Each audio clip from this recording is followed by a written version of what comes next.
বন্ধুরা, অনেকদিন পরে আবার নতুন একটা ভিডিও নিয়ে চলে এসেছি। পুজোর সমস্ত রকম পুজো শেষ, কিন্তু এটা দেখে হয়তো আবার পুরোনো কিছু কথা আপনাদেরও মনে পড়তে পারে, আমার যেমন মনে পড়ে গেল। শিয়ালদা স্টেশন চিনতে পারছেন আশা করি সবাই।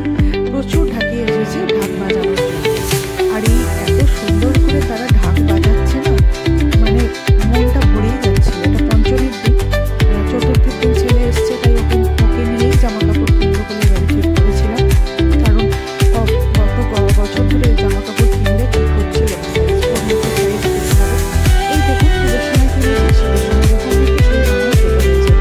লম্বা কম হচ্ছে বলুন, এরম হাঁটতে হাঁটতে দুজনে সত্যি শুনেছি ব্যান্ডেলকে খুবই ভালো লেগেছে, আর প্রচুর ছড়িয়ে দিয়েছে। বাঁকা হয়েছে না, আস্তে আস্তে বাঁকা বাজাচ্ছে হয়তো। যাই হোক, দেখে খুবই ভালো লাগলো, লাইটিং দেখে খুব ভালো লাগলো। বিভিন্ন ব্যান্ডেল থেকে ছবি তুলেছে। সেখান থেকে বেরিয়ে জামা কাপড় কিনলাম। কিনে হঠাৎ মনে পড়লো কলেজ স্ট্রিটে কিছু কাজ আছে, তো চল কলেজ স্ট্রিটে যাই।